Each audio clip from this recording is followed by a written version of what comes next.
I'm Bishop E.W. Jackson, president of STAND, Staying True to America's National Destiny, and I'm here representing our Awakening Hearts and Minds Project, and I'm here with the pastor of Love Cathedral Church, and this is Reverend Donte McCutchen, and he happens to be not only the pastor of the church, but he happens to be the cousin to a young woman and her 3-month-old baby who were killed on this very spot. Not, 3 weeks ago? 3 weeks ago. About 3 weeks ago. And I asked him to come here with me and talk to you all about the scourge of violence that is happening in inner cities across the country and the numbers of children that are being killed who are doing nothing to anybody. They're just playing, or in this case, mother and daughter out here enjoying the weather and end up killed for no reason at all. These happen to be members of your family, and I know it's devastated your family. Talk to us a little bit about how your family is doing and how you all have responded to this senseless violence that took their lives. My family is, I guess I could say, we're doing okay. We're not doing the best. We're still mourning. We're sad. We have questions. We have concerns. But what we have been doing is coming together and staying together. But it has devastated us all on many levels. And look, I know in fact, we were out here, we ran into, I didn't know this, I don't think the news reported it. If it did, maybe I missed it. But others were shot as well. They weren't killed, but they were shot. And we just passed a mother of a young girl, 12 years old, I believe. Who was I also believe shot. I believe she was 15. I believe she's 15, okay. But she was also shot. So there were 5 people. 5 people shot out here in this. 2 on this killed, field. and this was a result of some kind of beef that was happening between 2 groups of people. Between groups of people in our city, yeah. And they just started firing guns off with people out here just having a good time, just enjoying the weather. Pretty much. And 2 people end up dead. How's the city responded? Because one of the things I said to you was, it just didn't seem to make a lot of news. And it certainly didn't make national news as many of these issues do, particularly when police are involved. It's national news. But in this case, where you got a 3-month-old baby and her mother killed, there were no national headlines. There was no hue and cry about what do we do to save the lives of innocent people who are doing nothing to anybody. I mean, how does it make you feel that it doesn't get the same kind of attention that some of these other issues might? Well, it's upsetting to know that we will not get as much attention. There has been attention. The city has given, some things toward doing some education or prevention around gun violence, but we need a little bit more than that here in Richmond, but also in Virginia or in the world when it comes to dealing with violence, especially violence that's taking the lives of children, young children. My cousin was 3 months old. 3 months old. Now, you and I talked about maybe having some kind of community meeting to talk about violence.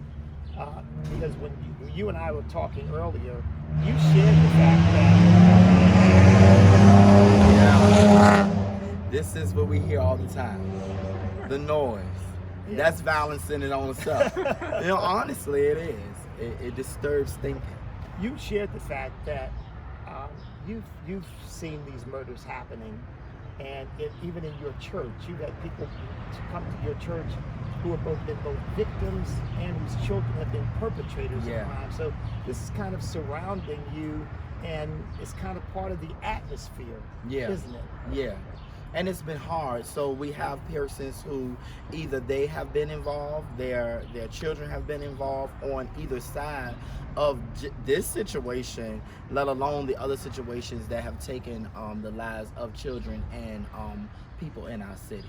And so it is surrounding me and it is pulling. And so we do need a coming together. We do need a meeting to talk about violence and what are the next steps? How do we move forward? How do we get to a place of camaraderie, peace, and unity?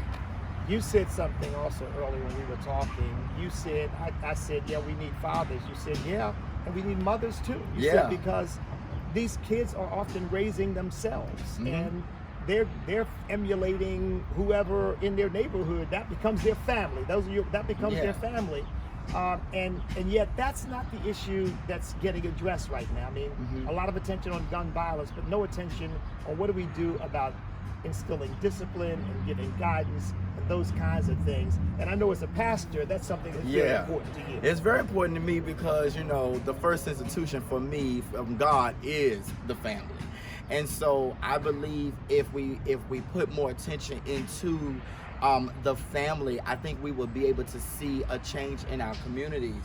And so for me, when I think about discussions and roundtable discussions and table talk, it represents family to me because that's when we ate together, that's when we talk together and we begin to ask questions. How was your day? How are you doing? And we get answers.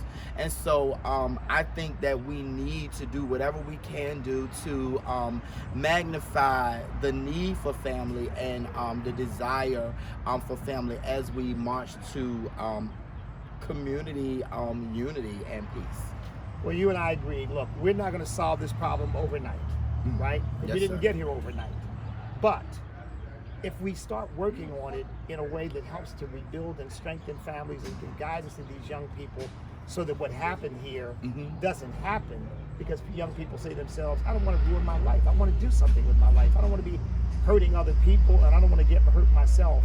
So we're going to start, at least, the process of trying to do that, and hope that others will come together with us with this community meeting we're going to have with their ideas and their thoughts about what can be done on a positive level so that you and I aren't having the same discussion 2, 5, 10 years from now and on in perpetuity.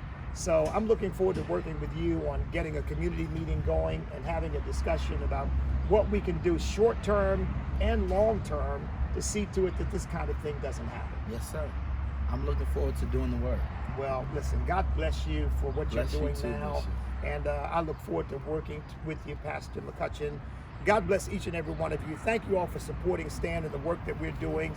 The Awakening My Hearts and Minds project is off and running. This is going to be our first foray into the community to actually talk to people on the ground about how can we help. So we need your prayers, we need your support. And so keep praying for us, keep following what we're doing, and we will keep you all posted. This is Bishop E.W. Jackson coming to you from the heart of Richmond, from the very spot where tragically a young mother and her 3-month-old baby were murdered only 3 weeks ago. And it is my heart, and I know it's yours, to see to it that we don't have to keep reporting on these kinds of tragic events. God bless you.